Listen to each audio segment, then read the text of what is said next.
일전에 한국을 방문한 독일의 한 의사가 서울 야경을 내려다보면서 서울에는 참 병원이 많다 이렇게 감탄을 했다고 그래요. 두 집 걸러서 한 집씩 붉은 네온 십자가가 걸려 있다는 것이죠.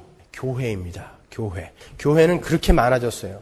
한국 기독교 100년사의 쾌거죠. 그러나 여러분 정말 그 붉은 네온 십자가가 걸린 곳이 전부 교회일까요? 한번 생각해 봐야 되겠죠?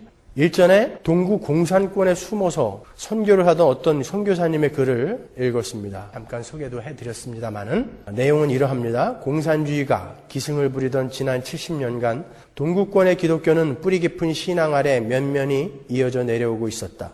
숨어서 찬송을 하고 숨어서 예배를 드렸지만 우리 안에는 기쁨과 감격이 있었다. 우리는 이 공산주의가 무너지면 자유롭게 하나님을 찬양하고 성경을 읽고 보란듯이 교회에 모일 수 있을 거라 생각하고 기도해왔다. 드디어 공산주의가 무너지고 자유가 왔다. 그리고 서구 교회의 신앙이 이곳 동토의 땅에 맥도널드와 함께 들어왔다. 그 실용주의와 자본주의에 편승한 서구의 기독교 안에는 이미 예수는 보이지 않고 그들의 비전과 야망만이 남아있었다. 안 된다. 이 기독교가 순진하고 순결하게 신앙을 지켜온 나의 형제들을 오염시키게 둘 수는 없다. 막아야 한다. 어떻게 해서든 막아야 한다. 뭘 막겠다는 거예요? 기독교가 들어오는 걸 막고 싶다라는 거예요. 그 정도로 이 선교사님의 눈에는 그건 기독교가 아니었다라는 것이죠. 공산주의가 붕괴하고 자유진영의 교회가 전도를 하기 위해서, 선교를 하기 위해서 돈과 인력을 보냈어요. 그랬는데 그 선교사님이 보시기에는 그건 기독교가 아니었다라는 거예요.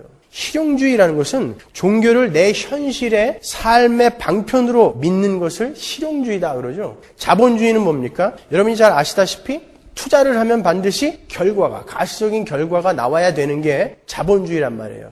교회가, 신앙이 그렇게 변질되어져 버렸다는 것이죠. 그러한 기독교가 들어오자 예수 그리스도의 십자가와 고난의 복음은 점점 사라지고 자기 자신의 몸뚱아리만을 위한 이상한 종교가 되어버렸다는 거예요. 그 동구의 기독교가.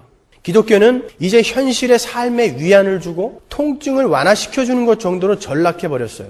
오늘날의 기독교는 인간의 죄가 무엇이며 그 죄의 깊이가 얼마나 깊은 것이며 하나님은 어떤 분이시며 하나님의 구원은 진정 무엇인지에 대한 진지한 고민 대신에 하나님은 나에게 어떤 유익을 주실 것인지에 대해서만 관심을 쏟는 천박하고 아주 피상적인 그런 종교가 되어버렸다는 것이죠. 그러니까 당연히 강단에서도 전해지는 설교가 기복적이 되고 현실 중심적인 설교가 되어버린 것입니다. 그래서 성경을 읽을 때도 성경을 우리 현실의 삶 속에 어떻게 적용해서 훌륭한 삶을 살아낼 수 있을까? 어떻게 하면 말씀을 통해 우리의 유익을 얻을 수 있을까에만 관심을 갖는다라는 것이죠. 여러분 큐티를 이렇게 하시죠. 그건 독입니다, 여러분. 한번 생각해 보세요. 정말 우리가 성경에서 그런 것을 배워야 하는 것이라면 얼마든지 그 방면으로 더 뛰어난 책들이 많이 있어요.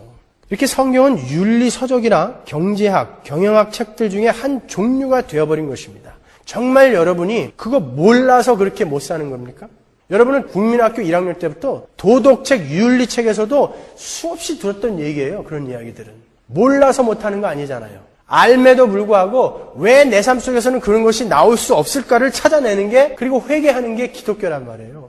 여러분은 성경을 통해서 나는 어떻게 살아야 할 것인가를 배우는 게 아니란 말이에요. 여러분이 큐티를 그렇게 하고 계시다면 여러분은 성경을 지금 사사로이 풀고 계시는 거예요. 성경을 사사로이 푸는 자들은 저주를 받을지어다 그런단 말이죠. 그러니까 여러분은 성경을 읽고도 지옥 갈 수 있다는 거예요. 그 선교사님은 그러한 천박한 기독교가 순수한 십자가와 고난의 복음으로 세워진 동구권에 이대로 밀고 들어와서는 안 된다고 온몸으로 막아서고 계셨습니다. 그러나 실용주의와 자본주의에 젖은 서구의 교회들은 순결한 십자가의 신앙을 여지없이 퇴색시켜버렸습니다. 여러분이 보시면 알잖아요. 왜 교회라고 자처하는 사람들이 교회를 지원하기 위해서 갔는데 왜 교회가 죽어갑니까? 사탄은 이제 전략을 바꾼 것입니다. 예전에는 때리고 죽이고 핍박해서 기독교를 박해했지만 이제 사탄은 근사하고 그럴듯한 모조품, 유사품을 가짜들을 만들어내고 있는 거예요. 제가 서구의 기독교를 싸잡아서 다 가짜라고 그렇게 매도하는 건 아니에요, 여러분.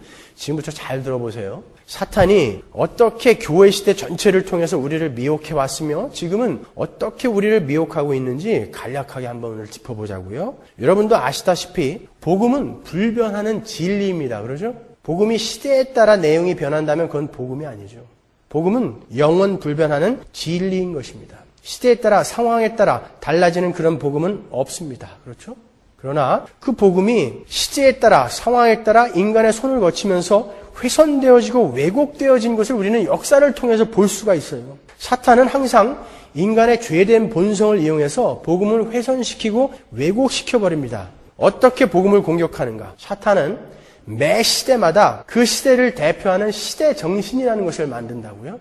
모더니즘이라든지 포스트 모더니즘이라든지 계몽주의, 민주주의, 산업사회, 종교다원주의, 뉴에이지 이런 각 시대마다 시대를 대표하는 정신들이 있어요.